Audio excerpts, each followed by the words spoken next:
어두워지기 전에 저를 데리고 나가주세요.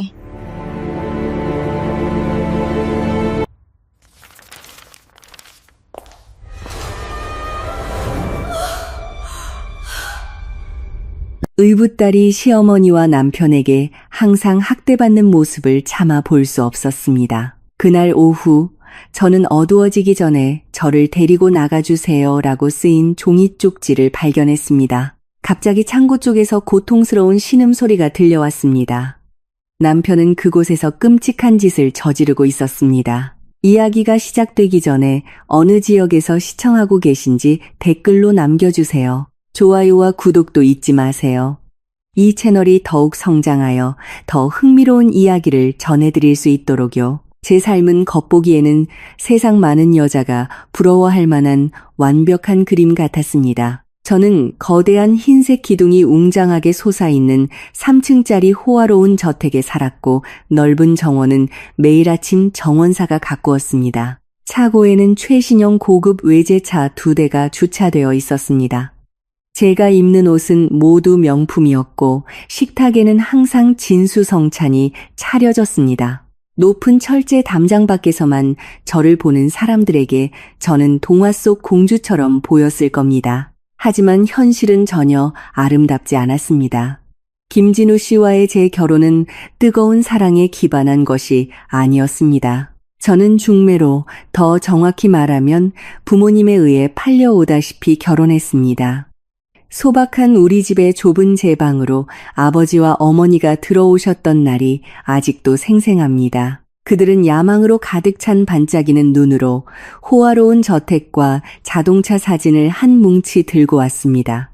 그들은 김진우 씨가 아주 자상한 재력가 돌싱이라고 말했습니다. 그들은 말했습니다. 이게 우리 가족이 지긋지긋한 가난에서 벗어날 수 있는 유일한 황금 티켓이야. 제 부모님은 풍족한 삶, 보장된 노후, 그리고 우리가 감히 꿈도 꾸지 못했던 모든 호화로운 시설을 약속받고 현혹되었습니다. 부모님이 계속 어려움 속에서 사는 것을 원치 않았던 효심 때문에 저는 결국 고개를 숙이고 그 청혼을 받아들였습니다. 제 자신의 감정은 눈 감아 버린 채 이 거대한 저택으로 발을 들였습니다. 이 집에는 진우 씨 외에도 제 일상의 일부가 된 두 사람이 더 있었습니다. 첫 번째는 시어머니인 박 여사였습니다. 그녀는 항상 우아하게 차려입고 눈에 띄는 금붙이 장신구를 착용했으며 다리에 신경통을 앓고 있다는 핑계로 늘 휠체어에 앉아있는 중년 여성이었습니다. 두 번째는 이제 막 9살이 된 제 의붓딸 하은이였습니다. 하은이는 진호 씨가 첫 번째 결혼에서 얻은 소중한 딸이었습니다. 처음에는 이 집에서 제 역할이 그저 순종적인 아내이자 하은이에게 좋은 새엄마가 되는 것뿐이라고 생각했습니다. 하지만 시간이 흐르면서 이 호화로운 벽 뒤에 아주 차갑고 기이한 얼음장 같은 무언가가 존재한다는 것을 느끼기 시작했습니다. 그 이상함은 진우 씨와 박 여사가 하은이를 대하는 방식에 집중되어 있었습니다. 그날 아침, 식탁의 분위기는 몹시 긴장되었습니다. 제가 식빵에 잼을 바르고 있을 때였습니다. 박 여사가 갑자기 찻잔을 세게 내려놓았고 그 도자기 부딪히는 소리에 저는 깜짝 놀랐습니다. 저 애는 정말 더 혹독하게 가르쳐야 해, 진우야. 박 여사는 날카롭고 증오에 가득 찬 목소리로 말했습니다. 그녀의 늙은 눈은 하은이의 방이 있는 2층 복도를 날카롭게 쏘아보았습니다. 태블릿 PC로 뉴스를 보던 진우 씨는 고개도 돌리지 않은 채 작게 고개를 끄덕였습니다. 알고 있어요. 어머니, 우리의 훈육 계획이 저의 나쁜 성질을 누르기엔 아직 부족한가 보군요. 어미의 더러운 피를 그대로 물려받았으니 원.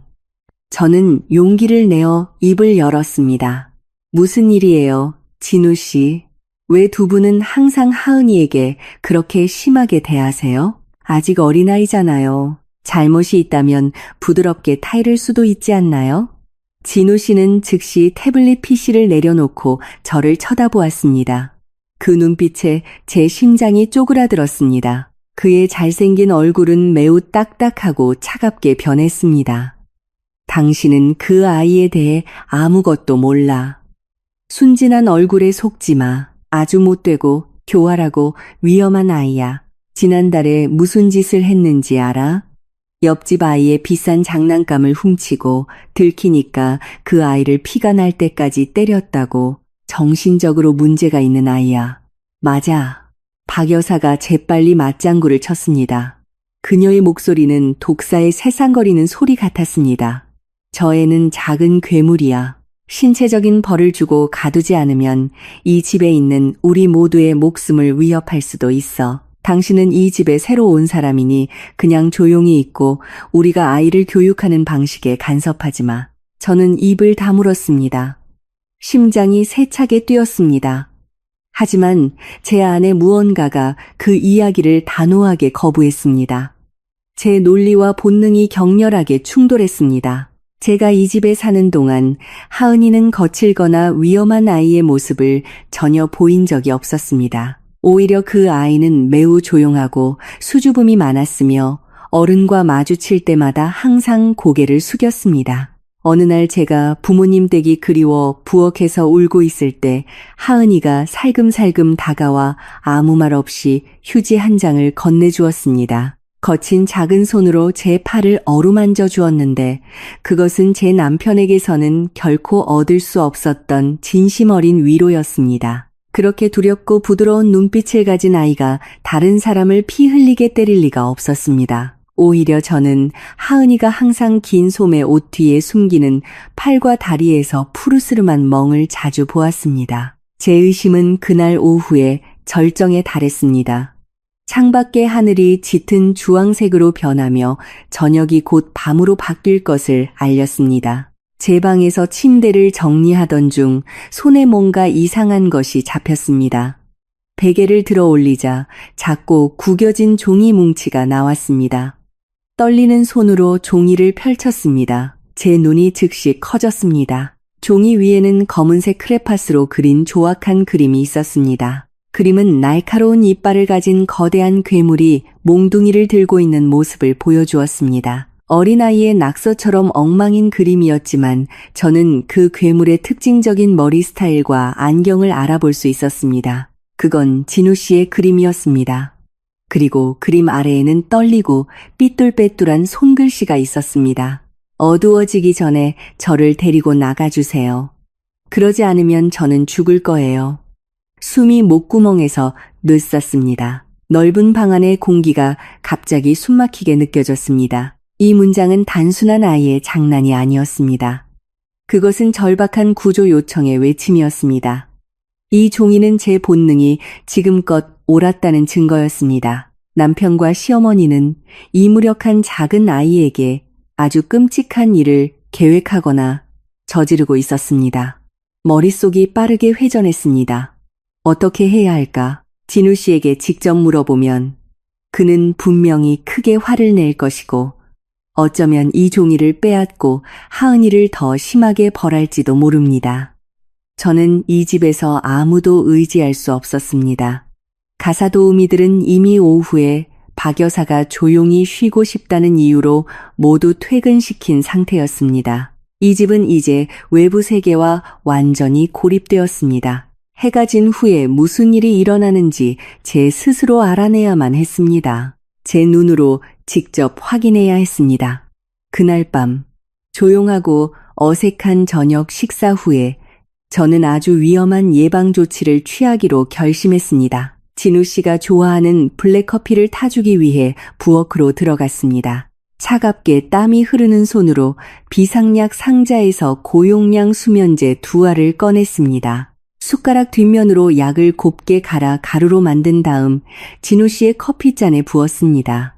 가루가 완전히 녹을 때까지 천천히 저었습니다. 심장이 가슴 속에서 터져 나올 것처럼 미친 듯이 뛰었습니다. 제가 하는 일이 매우 위험하다는 것을 알고 있었지만 다른 선택지가 없었습니다. 들키지 않고 집안을 조사하려면 진우 씨가 깊이 잠들어야 했습니다.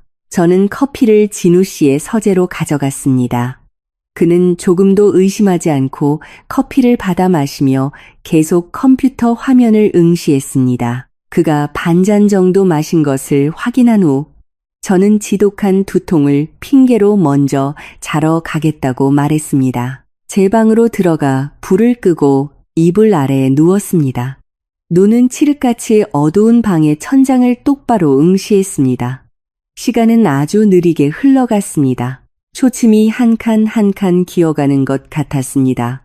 정신을 잃지 않기 위해 숨을 쉴 때마다 숫자를 셌습니다. 귀를 쫑긋 세우고 방 밖에서 들려오는 아주 작은 소리라도 잡아내려 애썼습니다. 약 2시간 후 벽시계는 밤 11시를 가리켰습니다. 집안은 완전히 고요해졌습니다. 저는 천천히 이불을 걷고 침대에서 내려왔습니다. 불은 켜지 않았습니다. 삐걱거리는 나무 바닥 소리가 나지 않도록 아주 조심스럽게 살금살금 걸어서 방문으로 향했습니다. 손을 잠옷 주머니에 넣어 휴대폰이 있는지 확인했습니다. 깊은 숨을 들이마시고 천천히 문손잡이를 돌려 어두운 복도로 나섰습니다. 오늘 밤 저는 이 가족이 숨기고 있는 비밀을 밝혀낼 것입니다. 2층 복도는 매우 춥고 으스스했습니다. 커다란 유리창을 통해 들어오는 보름달 빛은 희미한 조명만을 제공하며 벽에 길고 무서운 그림자를 만들어냈습니다. 저는 복도를 따라 하은이의 방으로 걸어갔습니다. 문이 살짝 열려 있었습니다. 안을 들여다보자 피가 차갑게 식었습니다. 아이의 침대는 비어 있었습니다. 이불은 어지럽게 젖혀져 있었지만 하은이가 있다는 흔적은 어디에도 없었습니다. 공황 상태가 배에서부터 목구멍까지 차올랐습니다. 이렇게 늦은 밤에 하은이는 어디로 간 걸까? 납치라도 당한 건가? 아니면 더 끔찍한 일이 종이에 쓰여 있던 글이 현실이 된 걸까? 갑자기 아래층에서 아주 희미한 소리가 들려왔습니다. 텔레비전 소리나 평범한 발소리가 아니었습니다. 그것은 억눌린 울음소리와 함께 물이 튀는 소리, 그리고 단단한 물체가 부딪히는 소리였습니다. 그 소리는 집 가장 뒤쪽에 있는 창고와 연결된 다용도실 쪽에서 들려왔습니다. 저는 숨을 참으며 즉시 계단을 내려갔습니다. 손가락 마디가 하얗게 질릴 정도로 계단 난간을 꽉 잡았습니다. 마치 괴물의 소굴로 걸어 들어가는 기분이었습니다. 한 걸음 한 걸음이 너무나 무겁게 느껴졌습니다. 마치 수천 킬로그램의 짐이 제 발을 묶고 있는 것 같았습니다. 창고 구역에 가까워질수록 바닥 세정제와 표백제의 독한 화학약품 냄새가 코를 찔렀습니다. 창고 문은 완전히 닫혀 있지 않았습니다. 두 손가락 너비의 틈으로 안에서 희미한 노란 불빛이 새어나오고 있었습니다. 벽에 등을 기대고 가쁜 숨을 고른 다음 천천히 얼굴을 문틈으로 가져갔습니다. 안을 엿보았습니다. 눈앞에 펼쳐진 광경은 순식간에 제 모든 세상을 산산조각 냈습니다. 축축하고 더러운 창고 한가운데 하은이는 차가운 시멘트 바닥에 무릎을 꿇고 있었습니다. 앙상한 몸에는 낡고 헐렁한 티셔츠 한 장만 걸쳐져 있었습니다.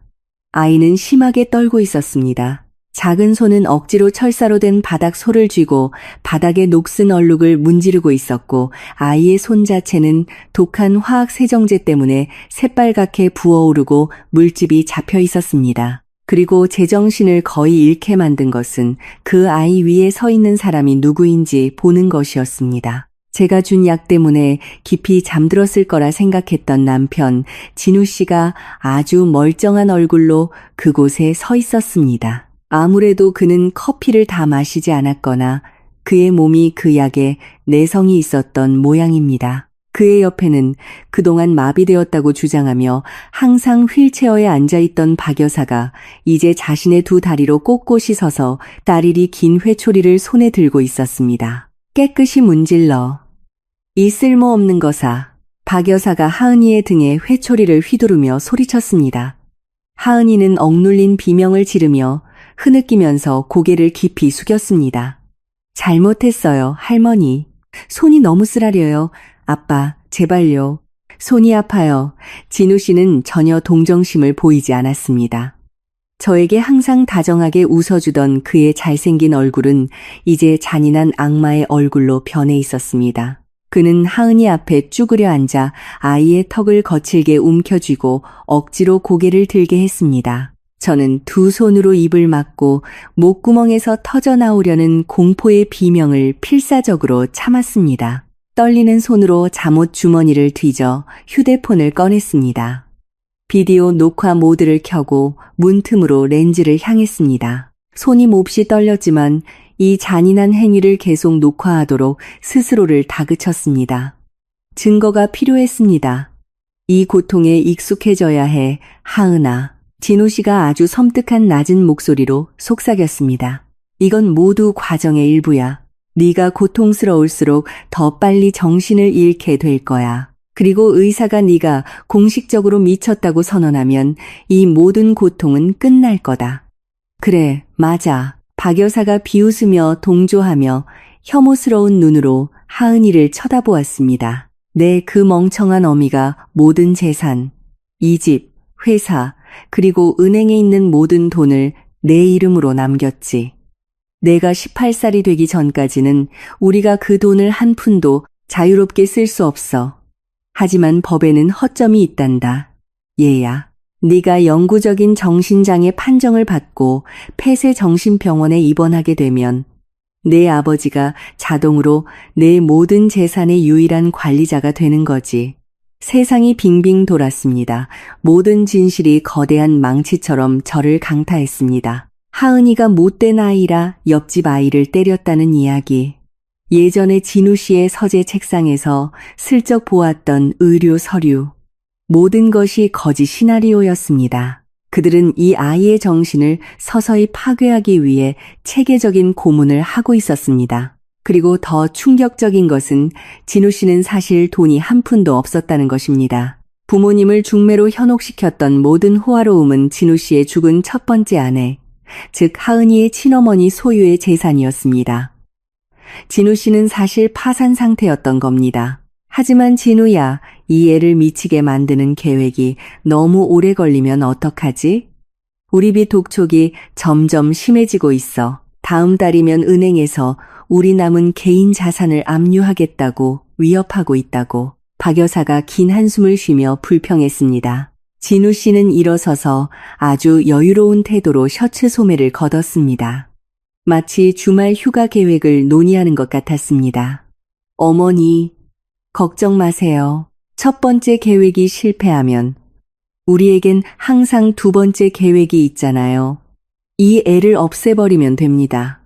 박 여사의 눈이 잔인하게 빛났습니다. 죽인다고? 하지만 경찰이 우리를 의심할 텐데. 물론 우리 손을 직접 더럽히진 않을 겁니다, 어머니.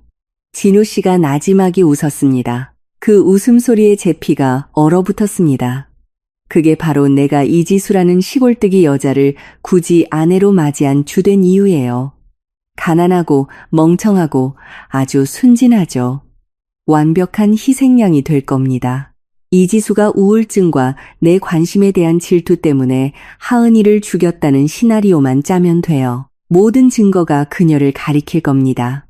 경찰은 그녀를 체포할 거고 그녀는 감옥에서 썩겠죠. 그리고 나는 슬픔에 잠긴 아버지로서 하은이의 생명보험금과 모든 유산을 받게 될 거고요. 다리에 힘이 풀리고 배가 심하게 뒤틀렸습니다. 극심한 메스꺼움이 저를 덮쳤습니다. 제 남편, 매일 밤 제 옆에서 잠들던 남자가 단지 살인 용의자로 만들기 위해 제 부모님에게서 저를 사온 것이었습니다. 제 모든 인생, 제 미래는 그가 제 부모님 댁에 발을 들인 첫날부터 파괴되도록 계획되어 있었습니다. 이 배신은 너무나 고통스러웠습니다. 제 심장을 남김없이 갈기갈기 찢어 놓았습니다. 너무나 큰 충격과 걷잡을 수 없이 떨리는 몸 때문에 제 왼쪽 팔꿈치가 무심코 창고 문 옆에 놓여있던 빈쇠 양동이를 건드렸습니다. 쨍그랑 금속이 타일 바닥과 부딪히는 요란한 소리가 마치 대포 소리처럼 밤의 정적을 깨뜨렸습니다. 그 순간 시간이 멈춘 것 같았습니다. 숨이 끊겼습니다. 창고 안에서 사악한 대화가 갑자기 완전히 멈췄습니다. 양동이 소리 뒤에 이어진 정적은 회초리 소리보다 훨씬 더 끔찍하게 느껴졌습니다. 여전히 녹화 중인 휴대폰 화면을 통해 볼 수 있었습니다. 진우 씨가 아주 느린 동작으로 제가 숨어있는 문 쪽으로 고개를 돌렸습니다. 그의 차갑고 날카로운 눈이 문틈을 똑바로 응시했습니다. 마치 그 시선이 벽을 꿰뚫고 제 목을 조를 수 있을 것 같았습니다. 밖에 누구야?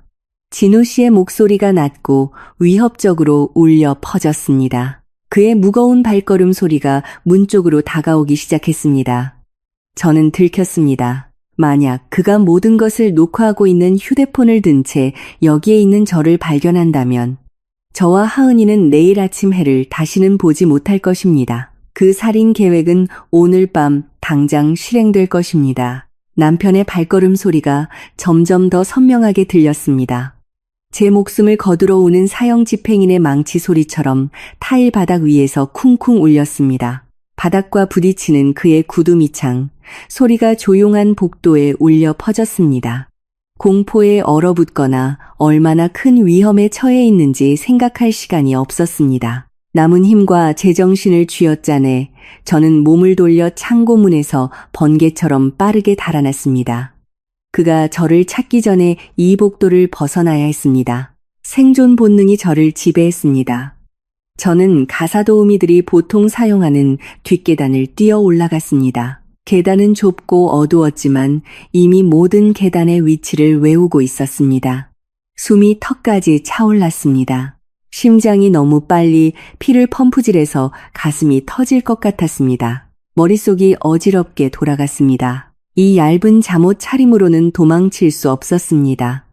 밖에는 폭풍우가 몰아치고 있었고 의붓딸도 함께 데려가야 했습니다. 길거리에서 살아남으려면 재킷과 돈, 그리고 신분증이 필요했습니다. 2층에 도착하자마자 저는 제 방으로 몰래 들어갔습니다.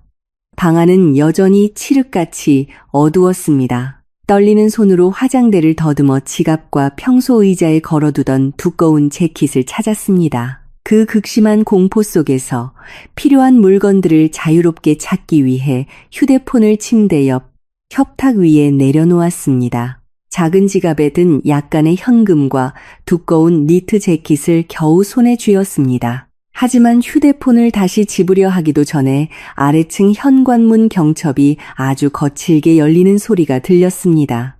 분명 위층에 있을 거야. 계단 쪽에서 발소리가 들렸습니다. 남편의 목소리가 분노에 가득 차 집안의 정적을 갈랐습니다. 찾아내. 당장. 그 시골뜨기 여자가 우리 대화를 들었다면 오늘 밤 우리 계획은 물거품이 될 거야. 시어머니의 목소리가 뒤따랐고 그 목소리 역시 날카롭고 공포에 차 있었습니다. 피가 갖는 것 같았습니다. 남편이 2층으로 이 방으로 향하는 중앙 계단을 오르고 있었습니다. 그가 제 방문을 열기까지 10초도 채 남지 않았습니다.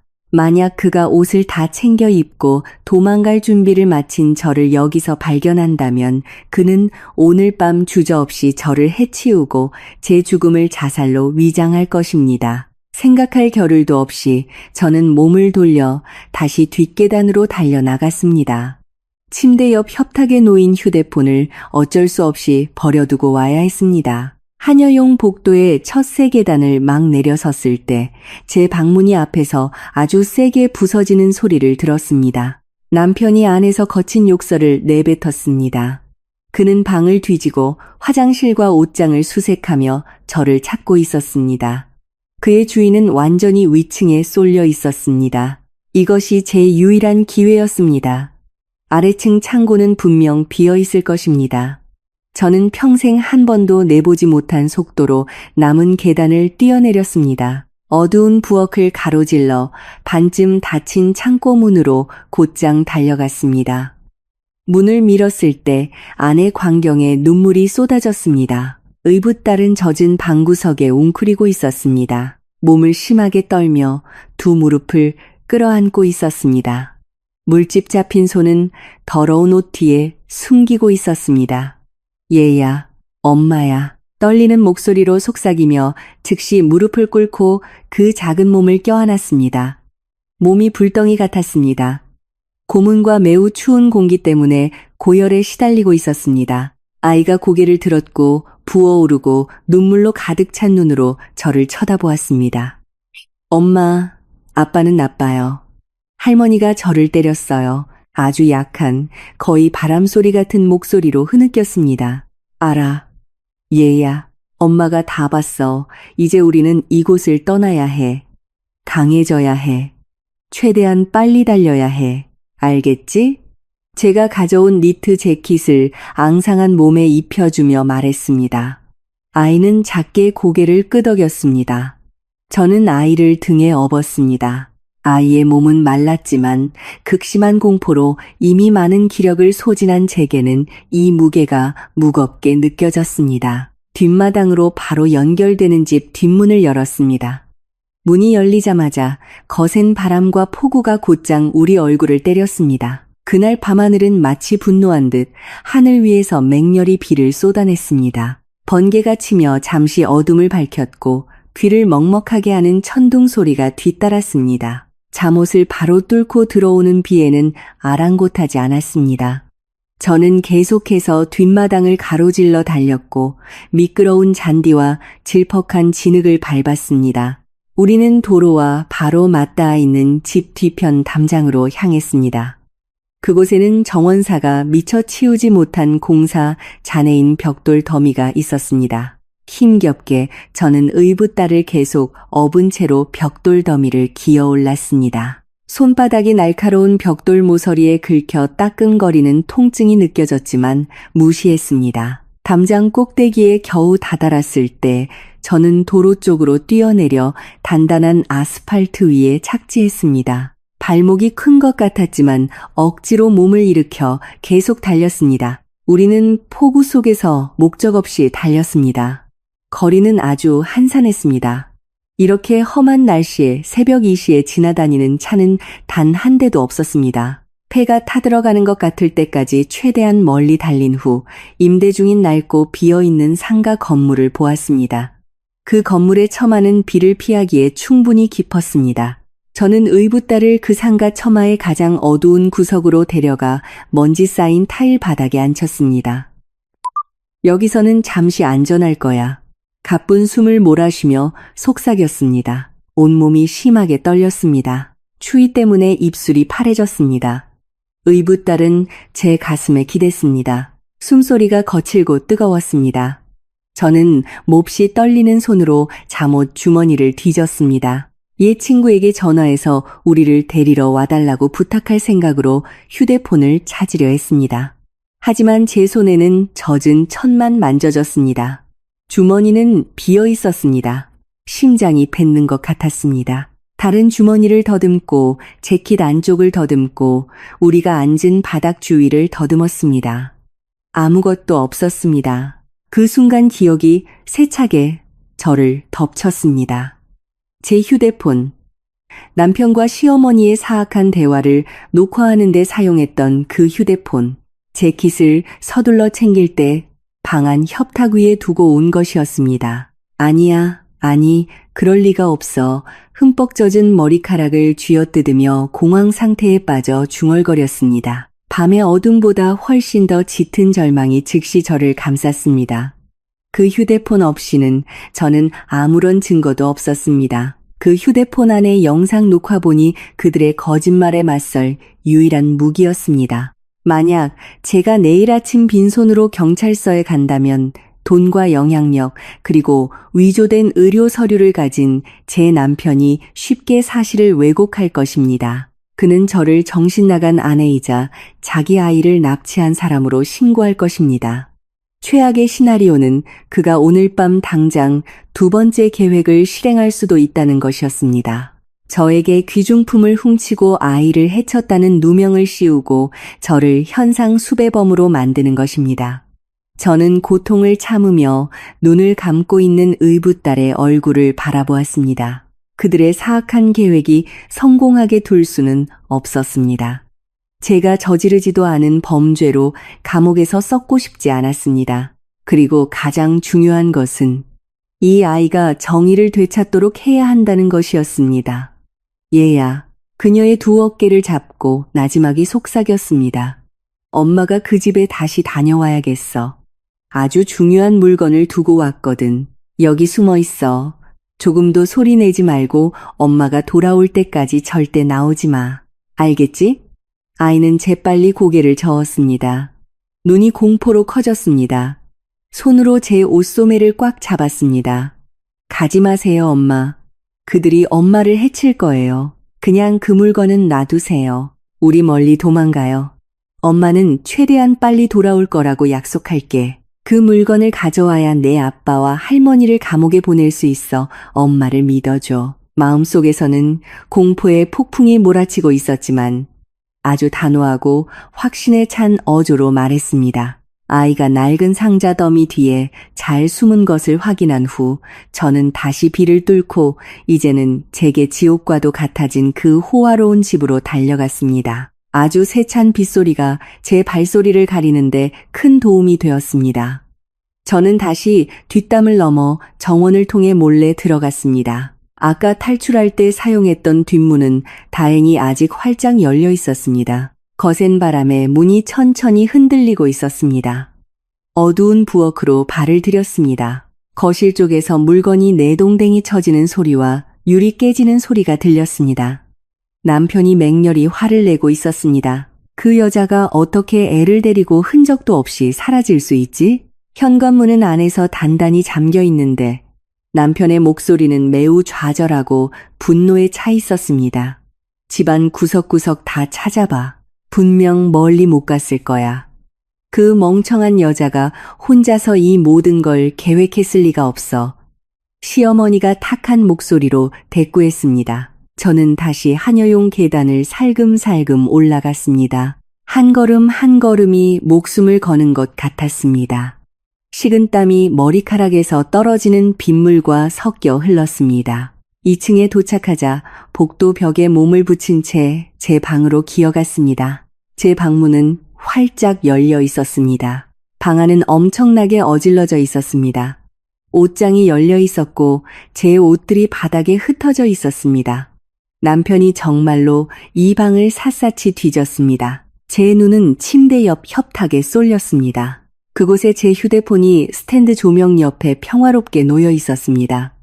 안도의 한숨이 나왔습니다. 저는 아주 천천히 안으로 들어갔고 바닥에 흩어진 깨진 액자 조각을 밟지 않으려 조심했습니다. 손을 뻗어 휴대폰을 잡고 잠옷 안주머니 깊숙이 넣었습니다. 하지만 몸을 돌려 나가려던 순간 복도 쪽에서 나무 의자 바퀴가 삐걱거리며 다가오는 소리를 들었습니다. 시어머니가 2층 방들을 확인하고 있었습니다. 그녀의 발걸음이 제 방문으로 점점 가까워졌습니다.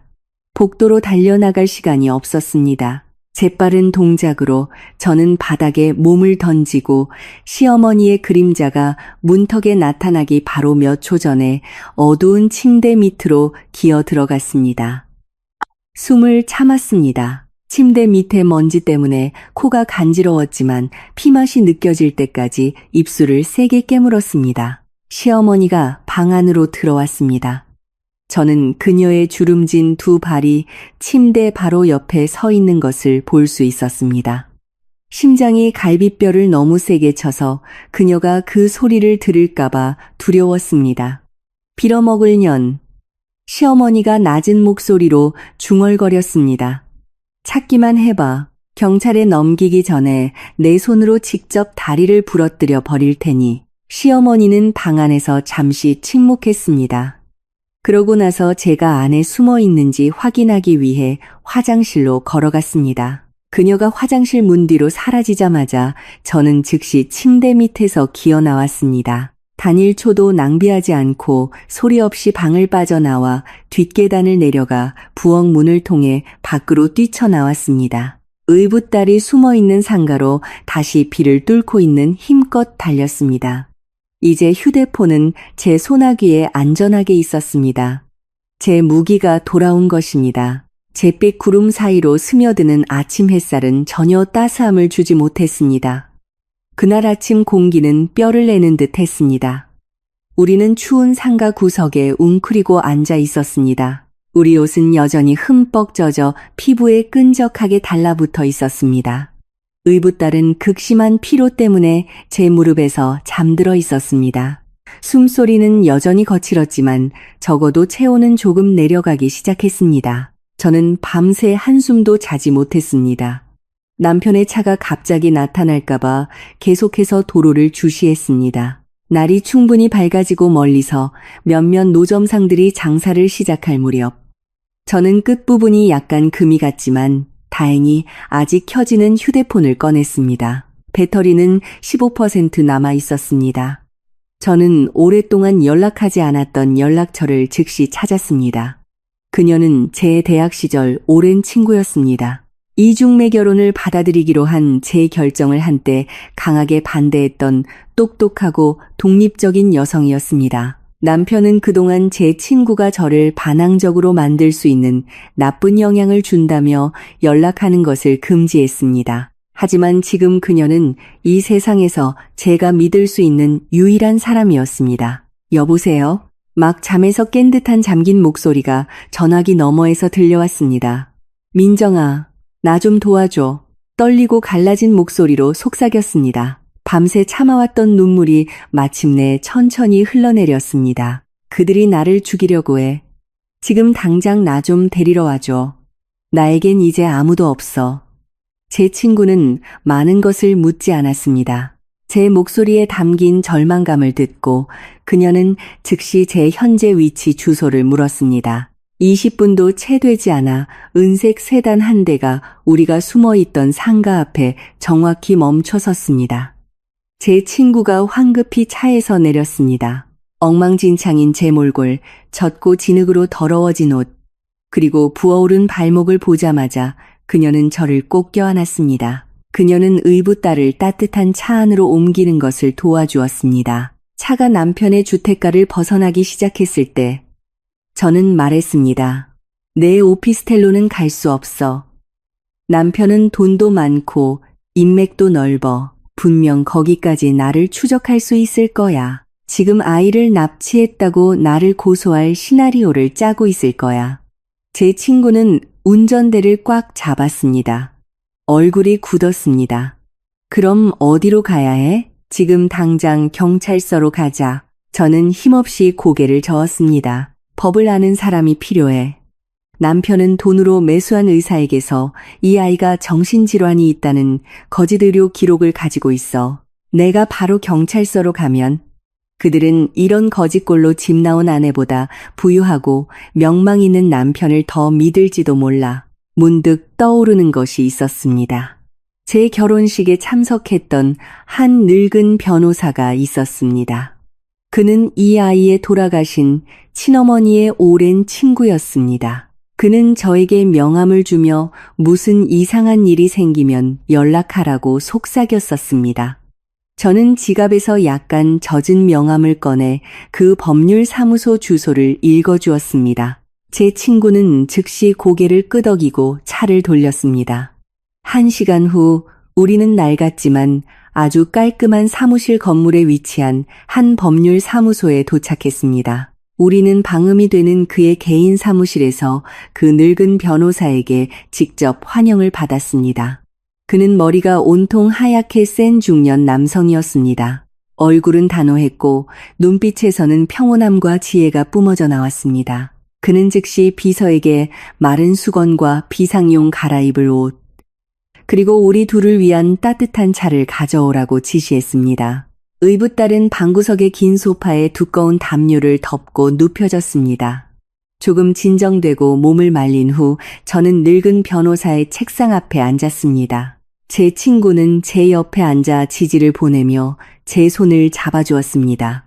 서론 없이 저는 휴대폰을 책상 위에 놓고 어젯밤 창고에서 찍은 영상 녹화본을 재생했습니다. 회초리 소리, 의붓딸의 고통스러운 비명, 그리고 남편과 시어머니 사이의 사악한 대화가 방안을 가득 채웠습니다. 늙은 변호사의 얼굴이 점차 굳어졌습니다. 턱이 굽게 다물렸고 눈이 분노로 가늘어졌습니다. 제 친구는 보고 있는 잔인함을 믿을 수 없다는 듯 두 손으로 입을 막았습니다. 녹화가 끝나자 방 안은 잠시 동안 무거운 침묵에 휩싸였습니다. 야만인들 같으니 늙은 변호사가 폭발하는 분노를 억누르며 굵은 목소리로 내뱉었습니다. 그는 책상 서랍을 열어 작은 열쇠를 꺼낸 다음 방구석의 철제 금고를 열었습니다. 그는 빨간색 라벨이 붙은 두꺼운 서류 뭉치를 꺼내 제 앞에 놓았습니다. 오래전부터 의심하고 있었습니다. 늙은 변호사가 서류의 첫 페이지를 펼치며 말했습니다. 당신 남편의 돌아가신 첫 번째 아내는 제 의뢰인이었습니다. 그녀는 아주 거대한 가족 기업의 유일한 상속녀였죠. 불행히도 그녀는 몇 년 전 아주 의문스러운 교통사고로 세상을 떠났습니다. 제가 그녀와 함께 작성한 유언장에 따라 당신들이 사는 호화로운 저택, 회사, 그리고 수백억 원에 달하는 생명보험금 등 모든 재산은 100% 그녀의 딸에게 상속되었습니다. 저는 할 말을 잃었고 눈으로 법률 문서에 적힌 숫자와 이름들을 읽었습니다. 당신 남편은 늙은 변호사가 냉소적인 어조로 말을 이었습니다. 단지 후견인 신분일 뿐입니다. 그 아이를 양육하는 대가로 매달 상당한 금액의 생활비를 지원받았죠. 하지만 그 아이가 18세가 되기 전까지는 그 재산에 대한 완전한 권리가 없습니다. 문제는 당신 남편과 그의 어머니의 씀씀이가 너무 해펐다는 겁니다. 해외에서 도박을 하고 사기성 투자에 손을 댔으며 무절제하게 돈을 썼습니다. 현재 회사는 완전한 파산 직전에 있으며 당신 남편은 환상적인 액수의 개인 빚에 시달리고 있습니다. 은행은 이미 그 아이 명의가 아닌 모든 자산을 압류할 준비를 마쳤습니다. 늙은 변호사가 하는 말 한마디 한마디가 제 머릿속의 퍼즐 조각들을 아주 명확하고 끔찍한 그림으로 맞춰주었습니다. 그럼 왜 저와 결혼한 거죠? 떨리는 목소리로 물었습니다. 우리 가족은 부자가 아니에요. 부모님은 그저 그의 달콤한 약속에 현혹된 시골의 평범한 사람들이에요.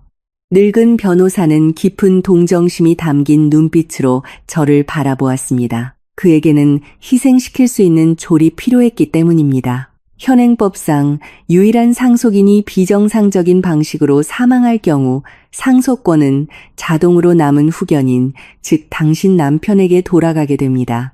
하지만 만약 당신 남편이 아이를 죽인다면 보험금과 유산은 지급될 수 없고 그 재산은 국가에 귀속됩니다. 그는 가장 고통스러운 문장을 이어가기 전에 긴 한숨을 내쉬었습니다. 당신 남편은 살인 용의자로 만들 사람이 필요했던 겁니다. 질투나 우울증 같은 동기를 가진 사람, 법정에서 자신을 변호할 비싼 변호사를 고용할 능력이 없는 가난한 집안 출신의 순진한 사람. 당신은 아내가 되기 위해 선택된 것이 아니라 당신 남편을 대신해 처벌받기 위해 부모님에게서 사들여진 겁니다. 세상이 잠시 멈췄습니다. 이 현실이 제 영혼의 밑바닥을 강타했습니다. 부모님은 거짓된 부의 환상과 더 나은 삶을 위해 자신의 딸을 냉혈한 살인마의 소굴에 넘겨버렸습니다. 그들은 처음 만난 날부터 제 인생의 완전한 파멸을 계획한 사람에게 저를 팔아넘겼습니다. 눈가에 항상 고여있던 눈물이 이제는 말라버렸습니다. 밤새 저를 괴롭혔던 공황, 공포, 그리고 무력감이 갑자기 증발하고 다른 무언가로 대체되었습니다.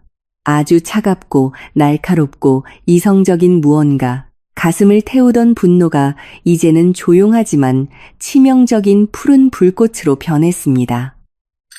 저는 소파 쪽으로 고개를 돌려 깊이 잠든 의붓딸의 순진한 얼굴을 바라보았습니다. 이 아이는 친어머니를 잃고 친아버지와 할머니에게 고문당했으며 재산을 서서히 빼앗기고 있었습니다. 우리 둘은 양심이 없는 탐욕스러운 인간들의 희생자였습니다. 그들은 자신들이 아주 똑똑하다고 생각하겠죠.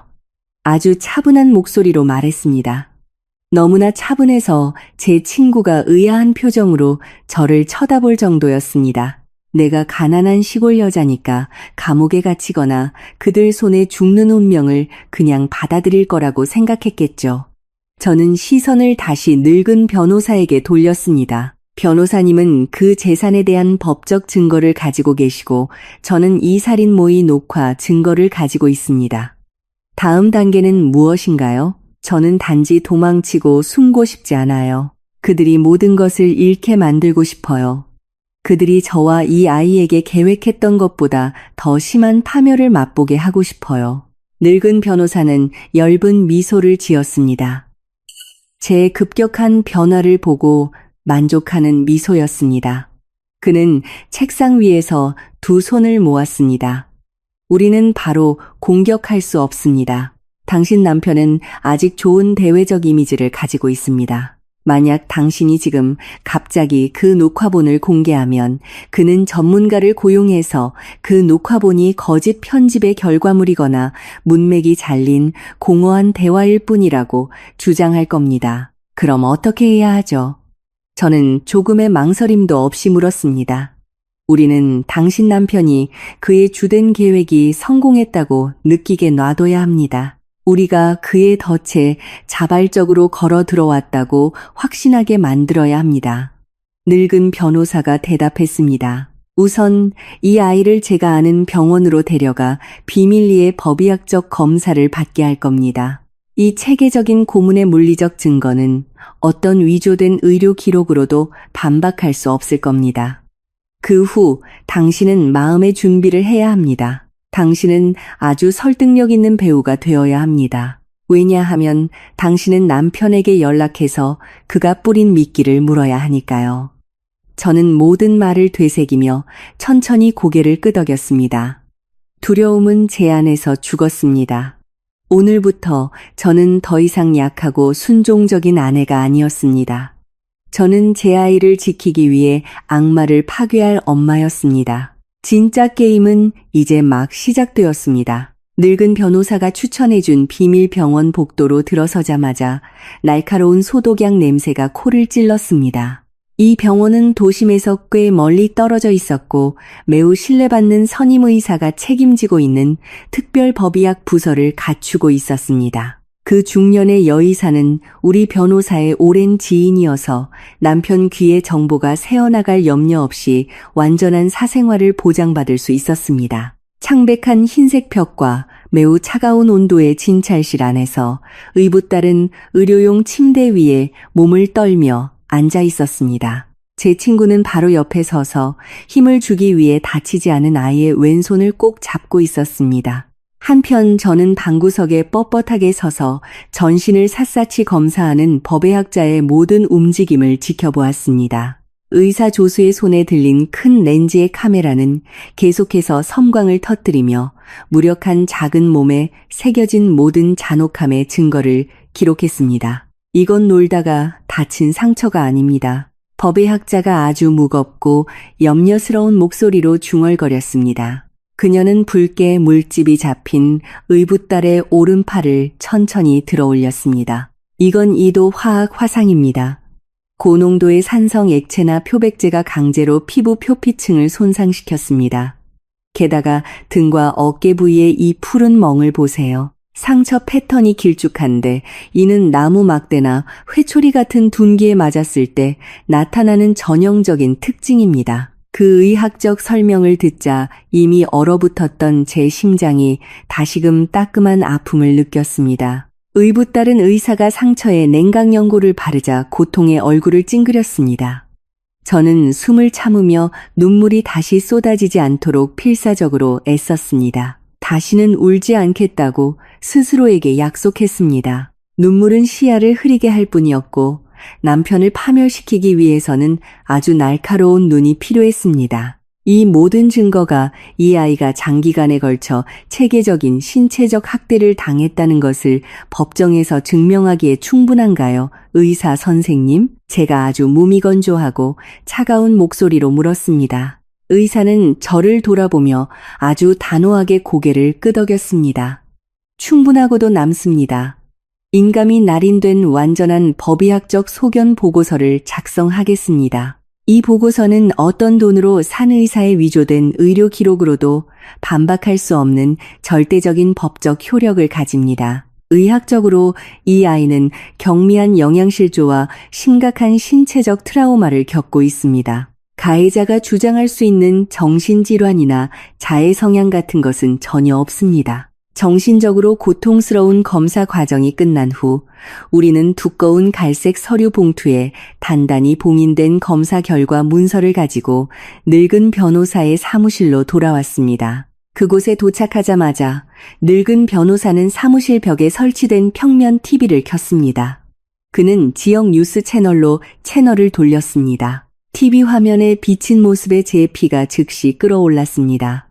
남편이 우리 호화로운 집 앞마당에서 기자회견을 열고 있었습니다. 그는 약간 구겨진 어두운 색 셔츠를 입고 있었습니다. 머리는 몹시 괴로운 사람처럼 보이도록 헝클어뜨렸습니다.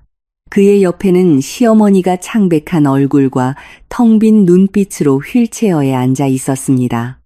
삶의 의욕을 잃은 늙은 할머니 역할을 연기하고 있었습니다. 제 아내를 보신 분은 누구든 즉시 관계 당국에 신고해 주시길 간청합니다. 남편이 수십 개의 기자 마이크 앞에서 말했습니다. 그의 목소리는 아주 갈라졌고 악어의 눈물이 뺨을 타고 매끄럽게 흘러내렸습니다. 제 아내는 최근 극심한 정신적 압박을 겪고 있습니다. 한밤중에 제 유일한 딸을 데리고 집을 나갔습니다.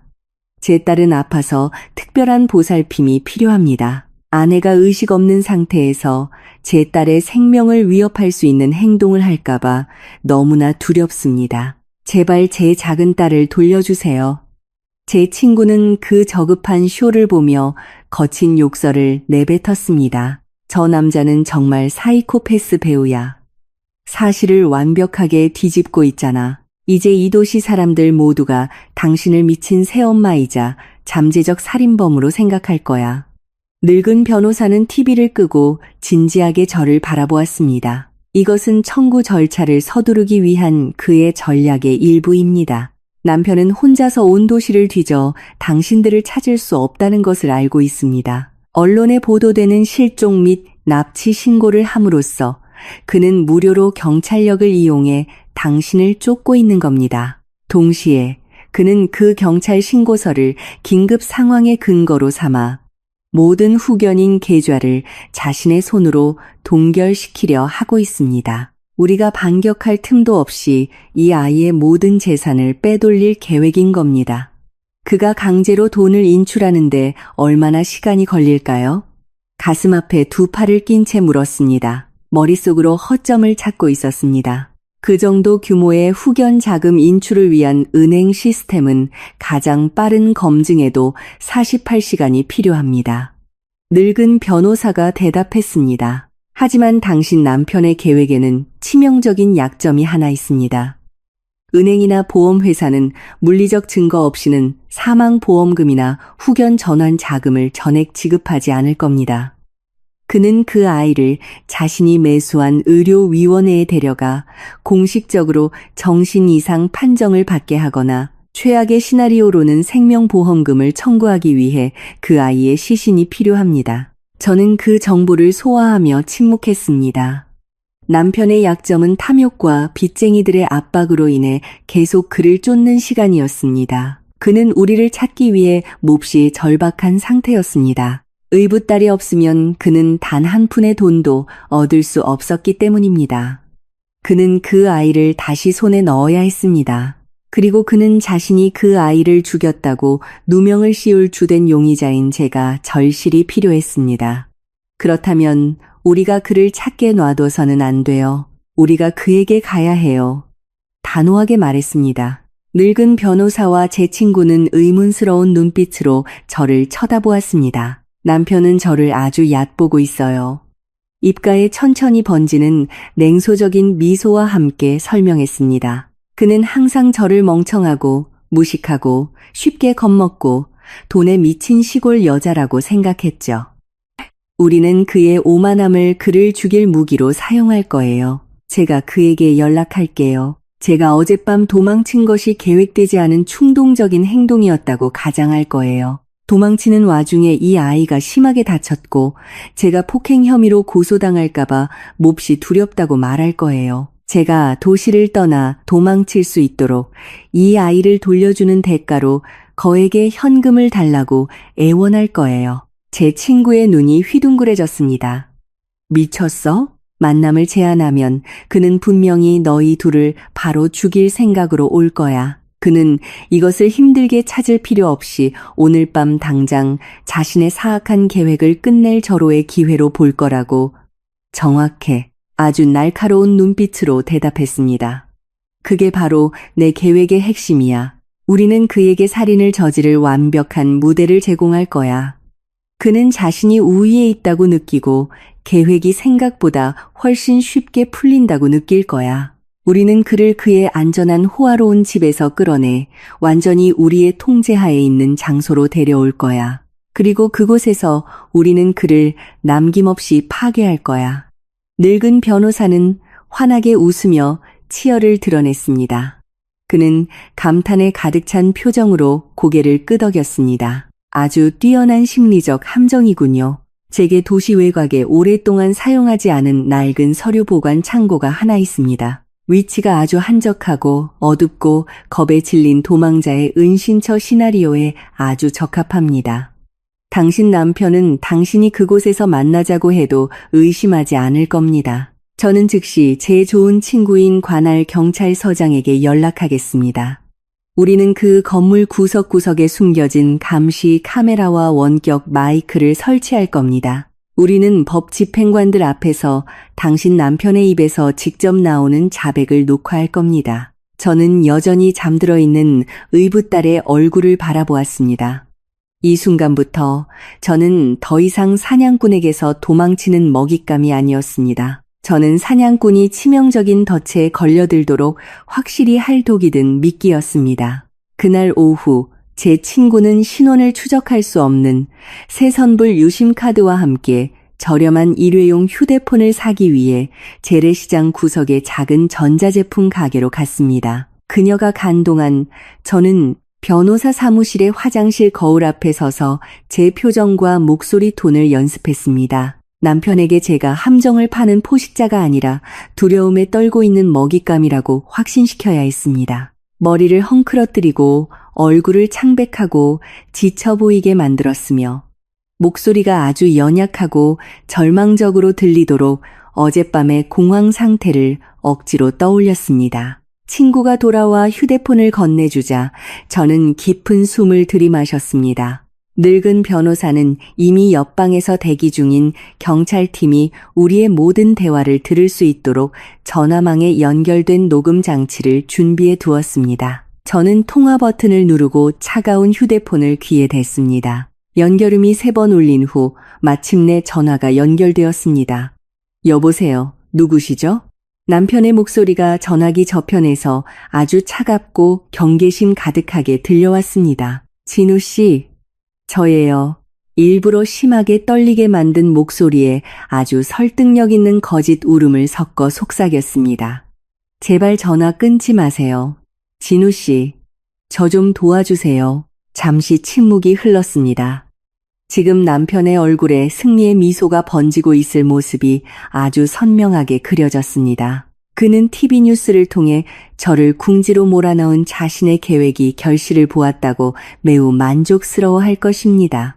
지금 어디야, 이 빌어먹을 여자야? 남편이 짙은 위협의 어조로 쏘아붙였습니다. 하지만 저는 그의 목소리 뒤에 숨겨진 만족감을 감지할 수 있었습니다. 감히 내 딸을 데리고 도망쳐? 경찰이 온 도시를 뒤지며 너를 찾고 있는 거 알아? 넌 감옥에서 썩게 될 거야. 제발 용서해 주세요. 진우 씨, 제 목소리가 더욱 갈라지고 현실감 있게 들리도록 눈물을 흘리며 애원했습니다. 데리고 도망치려던 게 아니었어요. 어젯밤엔 그냥 두 분이 화내는 걸 보고 겁이 났을 뿐이에요. 그런데 도망치다가 아이가 넘어졌어요. 아주 심하게 다쳤어요, 진우 씨. 일어나질 않아요. 몸이 불덩이 같고 병원에 데려갈 돈도 한 푼도 없어요. 지금 병원에 데려가면 의사가 분명 저를 의심하고 학대 혐의로 경찰에 신고할 거예요. 감옥 가는 게 무서워요, 진우 씨. 전화기 저편에서 남편은 침묵했습니다. 그의 교활한 머리가 아주 빠르게 돌아가고 있을 것입니다. 그는 제가 무심코 아이를 의식불명 상태로 만들려는 자신의 계획을 실행했다고 생각할 것입니다. 이것은 그가 기다리던 황금 같은 기회였습니다. 넌 정말 멍청하구나. 남편이 천천히 위로하는 척하는 어조로 말했습니다. 과거에 항상 저를 속이는데 성공했던 조종술이었습니다. 만약 그 애가 내 손에 죽기라도 하면 넌 평생 감옥에서 썩게 될 거야. 내 말 잘 들어. 내가 이 혼란에서 빠져나오게 도와줄 수 있어. 경찰 신고는 취하해 줄게. 하지만 오늘 밤 당장 그 애를 나에게 돌려줘야 해. 못 믿겠어요, 진우 씨.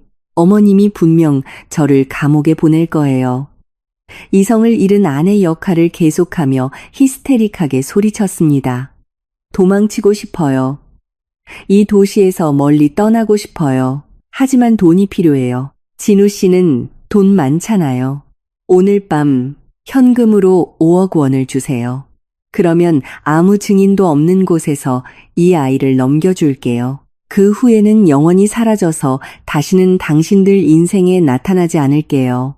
만약 거절하면 이 아이를 길가에 버리고 경찰이 찾게 할 거예요. 그 제안은 남편에게 아주 맛있는 미끼였습니다. 5억 원은 그에게 큰 문제가 아니었습니다. 오늘 밤이 지나면 수백억 원을 손에 넣게 될 것을 알고 있었기 때문입니다. 게다가 증인 없는 외딴 곳에서 아이를 넘겨주겠다는 제 제안은 남편이 살인 계획을 실행하고 저까지 동시에 제거할 완벽한 시나리오였습니다.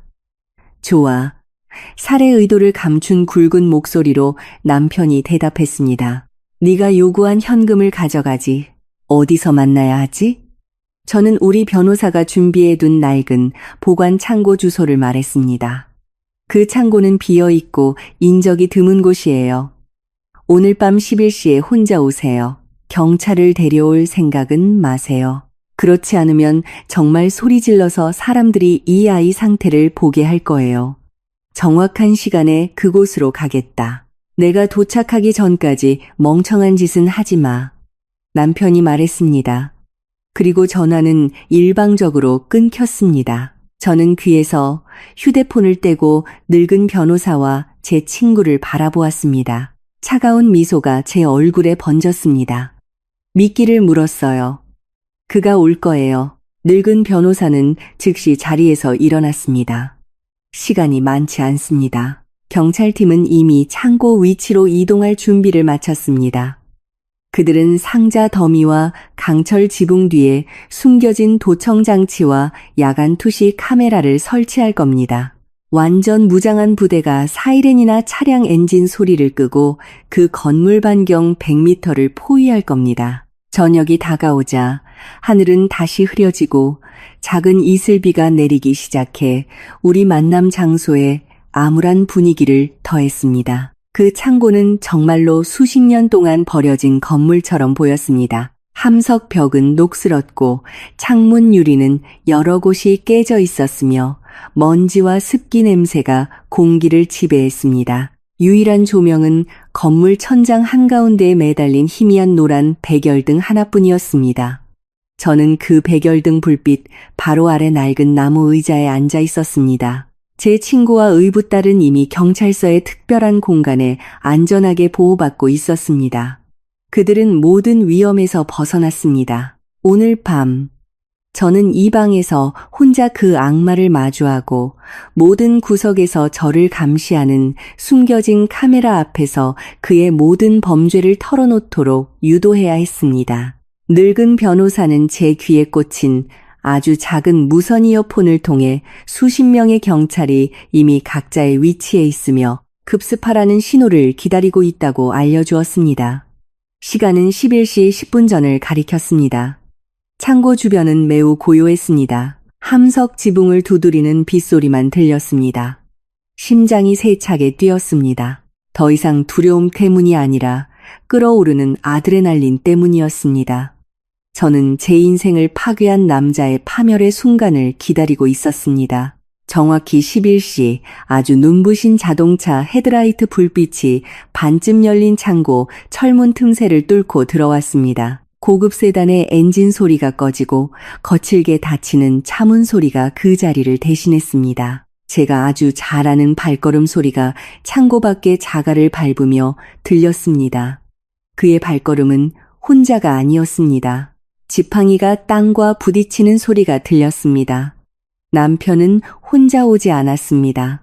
그는 어머니를 데리고 왔습니다. 창고 철문이 아주 큰 삐걱거리는 소리를 내며 밀려 열렸습니다. 문턱에 두 사람의 그림자가 생겨 밖에서 들어오는 희미한 달빛을 가렸습니다. 남편은 두꺼운 검은색 가죽 재킷을 입고 왼손에는 은색 서류 가방을 든 채 창고 안으로 들어왔습니다. 오른손은 재킷 주머니 뒤에 숨겨져 있었고 저는 그곳에 치명적인 무기가 숨겨져 있다고 확신했습니다.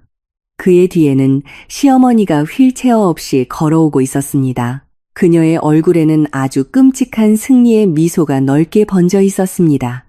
이야기의 끝을 맺기에 아주 아름다운 밤이군.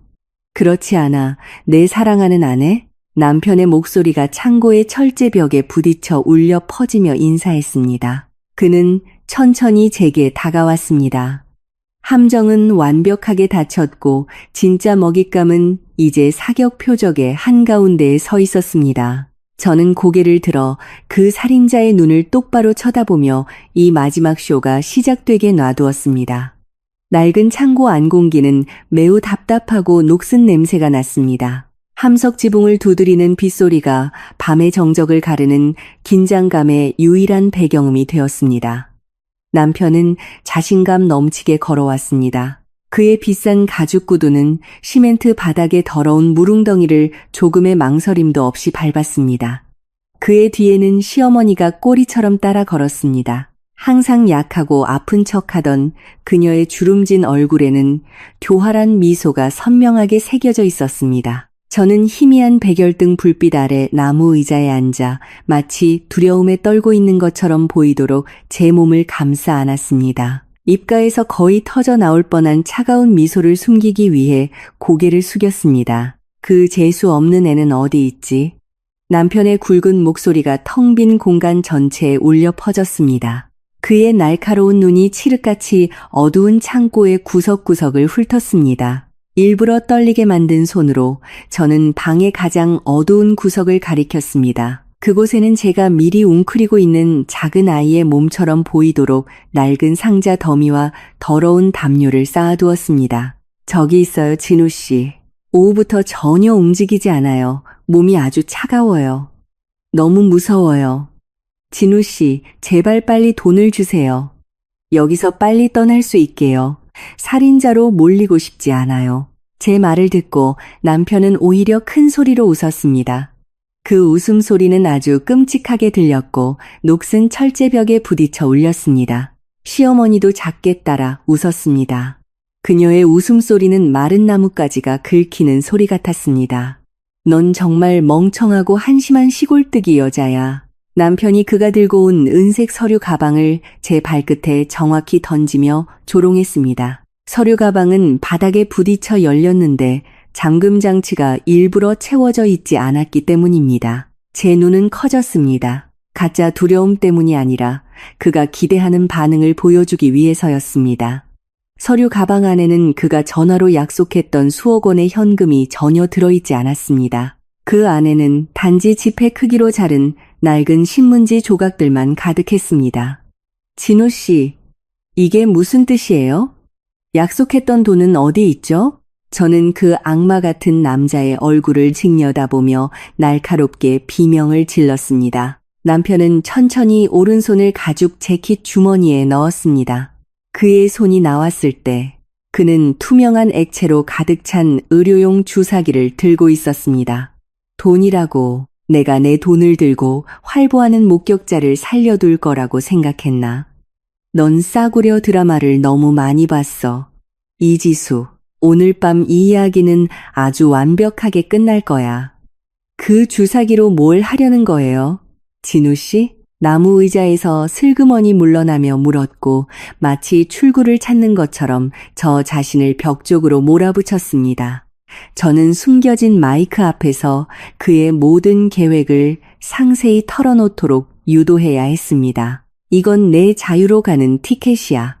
남편이 천천히 앞으로 걸어오며 그가 생각하는 공포가 저를 지배하는 것을 즐기며 대답했습니다. 네가 너무 참견해서 그 애를 미치게 만들려던 내 계획을 망쳤기 때문에 어쩔 수 없이 내 두 번째 계획으로 넘어왔어. 이 주사기 안의 액체는 부검 과정에서 뚜렷한 흔적을 남기지 않는 치명적인 독이야. 경찰은 내일 아침이 낡은 창고에서 두 구의 시신을 발견하게 될 거야. 새엄마에게 살해당한 작은 아이의 시신과 죄책감을 이기지 못해 자살한 새엄마의 시신을 말이지. 왜 이런 짓을 하는 거예요? 녹음기에 제 목소리가 충분히 크게 잡히도록 소리쳤습니다. 저 아이는 당신 친딸이잖아요. 진우 씨, 당신들에게 아무 잘못도 하지 않았어요. 어떻게 친아버지와 할머니가 단지 재산 때문에 이렇게 잔인한 살인을 계획할 수 있죠? 시어머니가 한 걸음 앞으로 나와 끝없는 증오와 탐욕으로 가득 찬 눈빛으로 저를 쏘아보았습니다. 위선 떨지 마, 이 가난뱅이 여자야. 저 애는 우리 핏줄이 아니야. 방해물인 기생충일 뿐이야. 그 오만한 어미가 모든 재산과 회사를 저의 이름 밑에 묶어두는 저주받은 유언장을 만들었지. 우리는 빚이 쌓여가는 동안 매달 용돈으로 사는 것에 진절머리가 났다고. 우리는 비싼 의사를 고용해서 의료 기록을 위조하고 저 애를 정신병자로 만들어서 정신병원에 던져버리고 모든 재산을 차지하려고 했어. 그런데 네가 나타나서 모든 걸 망쳤지. 우리가 일부러 저 멀리 시골 마을에서 너를 찾아낸 거야. 남편이 역겨운 냉소를 지으며 덧붙였습니다. 내 탐욕스러운 부모는 고급차와 달콤한 약속만 보고 너를 아주 쉽게 넘겨줬지. 너는 가장 완벽한 희생양 후보였어. 아무도 없고 가난하고 속이기 아주 쉬웠지. 이제 죽을 준비나 하고 이 모든 죄를 내 어깨에 짊어져라. 저는 고개를 깊이 숙였습니다. 하지만 이번에는 울지 않았습니다. 긴 숨을 들이마셔 폐를 창고에 차가운 공기로 채웠습니다. 그리고 천천히 고개를 들었습니다. 더 이상 두려운 표정도 절망의 눈물도 떨리는 몸도 없었습니다. 저는 똑바로 서서 옷에 묻은 가상의 먼지를 털어내고 얼음처럼 차가운 눈빛으로 남편을 쳐다보았습니다. 넓고 만족스러운 미소가 제 입가에 번졌습니다. 당신들 둘은 내가 만나본 사람 중에 가장 멍청한 인간들이야. 아주 차분하고 무미건조한 목소리로 말했습니다. 제 갑작스러운 목소리 톤의 변화에 남편의 걸음이 멈췄습니다. 그의 이마에 주름이 잡혔고 오만함 대신 혼란이 깃들기 시작했습니다. 저는 귀 뒤에 숨겨진 작은 무선 이어폰을 만지며 큰 소리로 말했습니다. 경감님, 변호사님, 이 모든 자백을 똑똑히 들으셨습니까? 아주 똑똑히 들었소. 지수씨, 쇼는 끝났소.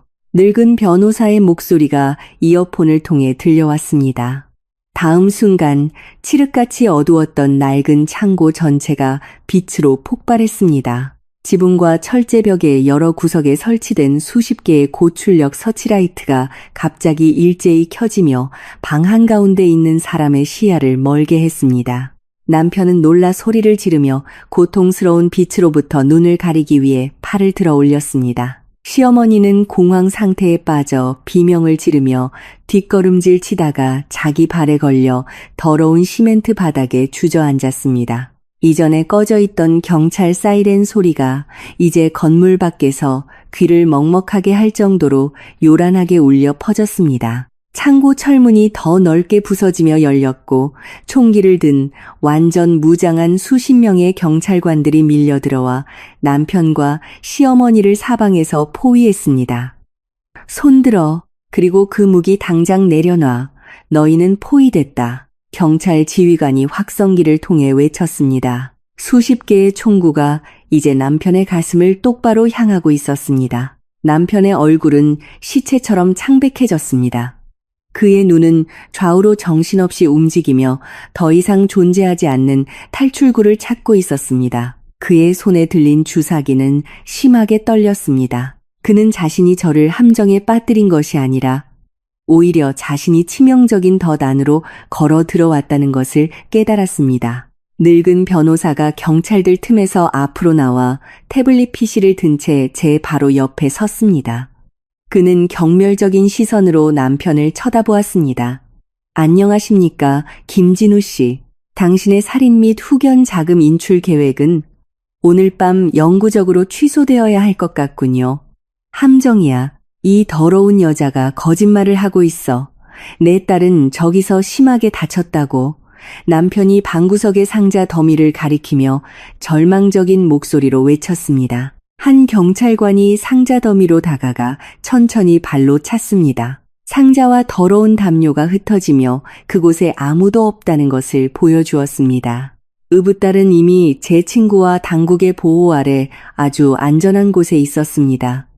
저는 남편에게 다가갔습니다. 물론 제 앞에 무장한 2명의 경찰관이 지키는 안전한 거리에서였습니다. 저는 주머니에서 휴대폰을 꺼냈습니다. 어젯밤 그의 잔인함을 녹화하는 데 사용했던 바로 그 휴대폰을 그의 얼굴 바로 앞에 보여주었습니다. 날 얕봤어, 진우 씨. 승리에 가득 찬 목소리로 말했습니다. 내가 아무 증거도 없이 도망쳤을 거라고 생각했어? 이 휴대폰은 당신들이 집 창고에서 그 아이를 고문할 때 나눈 모든 대화를 녹화했어. 그리고 그뿐만이 아니야. 의붓딸은 오늘 오후에 법의학적 검사를 마쳤어. 전문의가 당신들이 저지른 체계적인 신체적 학대가 있었음을 확인했다고. 그 아이의 정신질환에 대한 의료 기록 거짓말은 산산조각 났습니다. 제 말을 듣고 시어머니는 즉시 히스테릭하게 울기 시작했습니다. 그녀는 바닥에서 뒹굴며 그녀의 낡은 수법을 다시 사용하기 시작했습니다. 도와주세요, 경찰 아저씨. 저는 다리가 불편해요. 저는 늙고 병든 사람이에요. 제 아들이 저에게 이 모든 짓을 강요했어요. 저는 죄가 없어요. 경찰은 그 싸구려 연극에 조금도 동요하지 않았습니다. 2명의 여경이 재빨리 시어머니의 팔을 잡아 억지로 일으켜 세우고 즉시 그녀의 2 손을 등 뒤로 수갑을 채웠습니다. 그 변명은 나중에 법정에서 판사님께 하시죠, 여사님. 우리는 당신이 직접 서서 회초리로 손녀를 때리는 모습을 담은 영상 기록을 가지고 있습니다. 모든 탈출구가 막히고 모든 거짓말이 탈로 났다는 것을 깨달은 남편은 이성을 잃었습니다. 상처 입은 야수와 같은 분노의 포효와 함께 그는 주사기를 바닥에 던지고 맨손으로 제게 달려들려 했습니다. 하지만 그가 1미터도 채 나아가기 전에 건장한 경찰관 3명이 즉시 뒤에서 그를 덮쳤습니다. 그들은 남편의 몸을 시멘트 바닥 위로 아주 세게 내동댕이 쳤고 그의 얼굴이 더러운 무릉덩이에 부딪혔습니다.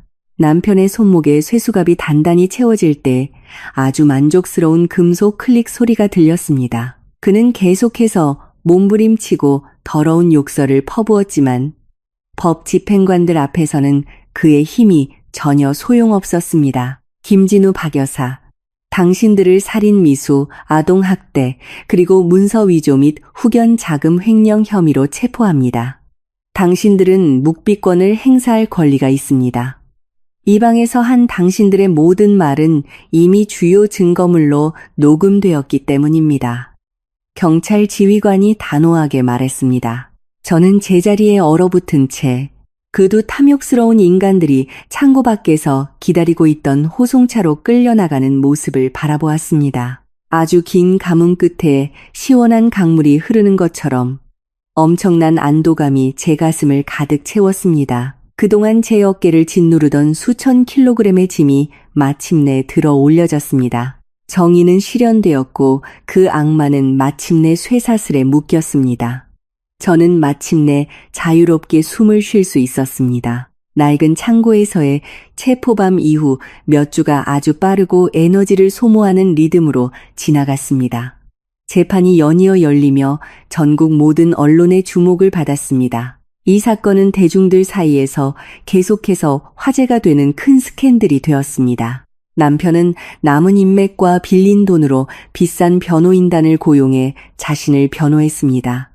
하지만 그들의 모든 노력은 헛수고였습니다. 우리가 법정에 제출한 증거들은 너무나 강력해서 어떤 주장으로도 깨뜨릴 수 없었습니다. 병원의 법의학적 검사 결과 집 창고에서의 고문을 명백하게 보여주는 제 휴대폰 영상, 그리고 가장 치명적이었던 것은 남편의 입에서 직접 나온 살인 모의 자백을 현장에서 잡아낸 경찰의 음성 녹취록이었습니다. 재판을 주재한 재판장은 두 피고인에게 조금의 동정심도 보이지 않는 듯 했습니다. 꽉 찬 법정에서 판사의 망치 소리가 아주 요란하게 울려 퍼졌습니다. 남편은 비인간적인 복합 범죄로 징역 20년을 선고받았습니다. 시어머니는 징역 15년을 선고받았습니다. 그 판결이 낭독될 때 저는 우리 늙은 변호사와 함께 앞줄 좌석에 앉아 있었습니다. 미소 짓지는 않았지만 아주 깊은 평화가 제 마음을 감쌌습니다. 더 이상의 두려움은 없었습니다. 어린아이의 고통을 희생시켜 그들이 세운 거짓의 왕국은 완전히 무너져 내렸습니다. 하지만 남편의 법적 문제를 해결하는 것만이 제가 마주해야 할 유일한 일은 아니었습니다. 제가 아주 단호하게 결정해야 할 과거의 일이 하나 더 남아 있었습니다. 판결 이틀 후 부모님이 늙은 변호사의 사무실로 저를 찾아왔습니다. 이 사건에 대한 소식은 당연히 제 고향 마을에도 전해졌습니다. 아버지와 어머니는 남루한 옷차림으로 와서 흐느껴 울며 제 앞에 무릎을 꿇고 용서를 빌었습니다. 그들은 남편의 겉모습에 완전히 속았으며 그 남자가 그런 괴물인 줄은 몰랐다고 말했습니다. 저는 아주 복잡한 감정으로 부모님을 바라보았습니다. 그리움도 있고 연민도 있었지만 실망과 배신감이 훨씬 더 컸습니다. 저는 그들이 단지 제 고통을 후회해서 우는 것이 아니라는 것을 알았습니다. 그들은 자랑스러워했던 부자 사위가 이제 수감자가 되었고 이제 제게 관리권이 넘어온 후견 재산의 일부를 여전히 얻을 수 있기를 바라며 울고 있었습니다. 두 분은 단지 달콤한 약속과 고급차에 눈이 멀어 저를 살인마에게 넘겼어요. 단 한 방울의 눈물도 흘리지 않고 아주 차분하지만 단호한 목소리로 말했습니다. 저는 그날 밤 죽을 수도 있었고 두 분은 그 남자에게서 거짓 부고 소식만 받았을 거예요. 어쨌든 저를 낳아주신 분들이니 용서할게요. 하지만 제 용서가 우리가 예전처럼 다시 가족이 될 수 있다는 뜻은 아니에요. 저는 변호사의 비서에게 두꺼운 갈색 봉투를 아버지께 건네달라고 부탁했습니다. 그 봉투 안에는 의붓딸의 유산이 아닌 제 개인 저축으로 마련한 현금이 들어있었습니다. 그 금액은 시골의 모든 가족 빚을 갚고 노후 생활 자금으로 쓸 농지를 살 만큼 충분했습니다. 이 돈을 제 마지막 효도라고 생각하고 받으세요. 자리에서 일어서며 말을 이었습니다. 이 돈으로 새 삶을 시작하는데 잘 쓰세요. 제발 다시는 저를 찾거나 연락하지 말아주세요. 저는 과거에 저를 묶고 있던 모든 사슬을 끊었어요. 오늘부터 저에게는 제 자신의 가족이 있어요. 저는 여전히 울고 있는 그들을 회의실에 남겨두고 뒤도 돌아보지 않고 떠났습니다. 발걸음이 아주 가벼웠습니다. 저를 낳아준 부모님에 대한 은혜를 갚았고 그동안 제 삶을 배참하던 모든 유독한 기대에서 저 자신을 해방시켰습니다. 이제 제 주된 관심사는 의붓딸 하은이었습니다.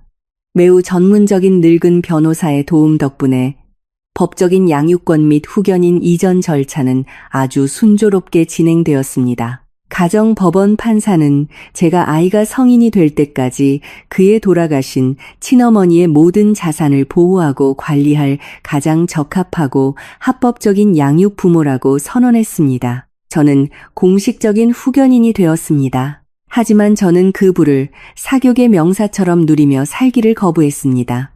의붓딸을 고문과 고통의 어두운 기억이 깃든 호화로운 집에서 키우고 싶지 않았습니다. 우리는 그 건물의 부정적인 에너지를 의미 있고 많은 사람에게 이로운 것으로 바꿔야 했습니다. 남편의 빚이 법적으로 탕감된 후 다시 안정된 회사 자금의 일부를 사용하여 저는 그 웅장한 집을 전면적으로 개조했습니다. 의붓딸이 고문당했던 축축하고 화학약품 냄새가 나던 뒷마당 창고를 허물고 평평하게 만들었습니다. 그 대신 저는 뒷마당을 직접 마주보는 큰 유리창이 있는 작은 도서관을 지었습니다. 아침 햇살이 자유롭게 들어와 방 전체를 밝히도록 했습니다. 집 앞에 있던 딱딱하고 거만해 보이던 흰색 기둥들은 따뜻한 파스텔 톤으로 다시 칠했습니다.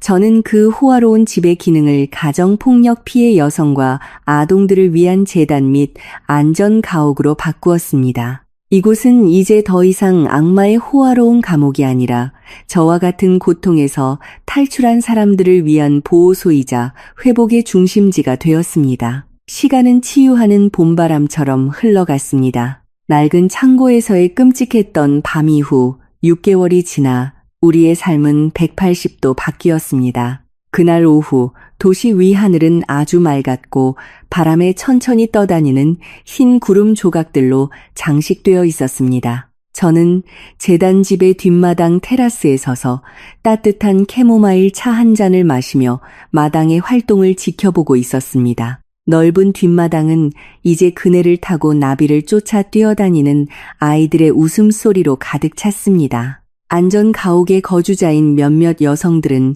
시원한 나무 그늘 아래 둥글게 모여 앉아 이야기를 나누고 새로운 희망을 뜨개질하고 있었습니다. 제 시선은 제 인생에서 가장 소중한 한 작은 모습에 쏠렸습니다. 이제는 정말 제 친딸처럼 여기는 의붓딸이 막 피어난 해바라기 밭 근처에 쭈그려 앉아 있었습니다. 그녀는 바람에 살랑이는 밝은 노란색 면 원피스를 입고 있었습니다. 몸은 이제 통통하고 건강해졌습니다. 뺨은 붉게 물들었고 머리는 양 갈래로 아주 깔끔하게 닿아 있었습니다. 오른팔의 화학 화상 흉터는 정기적인 치료와 함께 희미해지기 시작했고 그녀의 생존력에 대한 말없는 증인으로 희미한 선을 남겼습니다. 그녀는 흙 묻은 작은 삽을 들어 올리며 저를 향해 고개를 돌렸습니다. 단정한 치열을 드러내는 환한 미소가 아주 예쁜 얼굴에 번졌습니다. 더 이상 두려운 눈빛도 항상 숙인 고개도 발소리를 들을 때마다 떨리는 몸도 없었습니다. 그 아이는 강제로 빼앗겼던 영혼 속의 빛을 다시 찾았습니다. 엄마, 우리가 지난달에 심은 꽃이 아주 크게 피었어요. 명랑하고 즐거운 목소리로 외치며 가까이 오라고 손을 흔들었습니다. 저는 찻잔을 나무 테이블 위에 내려놓고 그의 못지않게 환한 미소로 그녀의 손짓에 답했습니다. 행복의 눈물, 오늘부터 흘리도록 허락한 유일한 종류의 눈물이 눈가에 고였습니다. 저는 정원으로 내려가 제 딸을 향해, 제 새로운 가족을 향해, 그리고 마침내 온전히 제 것이 된 제 삶을 향해 걸어갔습니다. 우리는 가장 치명적인 어둠의 폭풍을 성공적으로 헤쳐나왔고 이제 우리는 영혼을 따뜻하게 하는 햇살 아래 영원히 서 있을 자격이 있었습니다.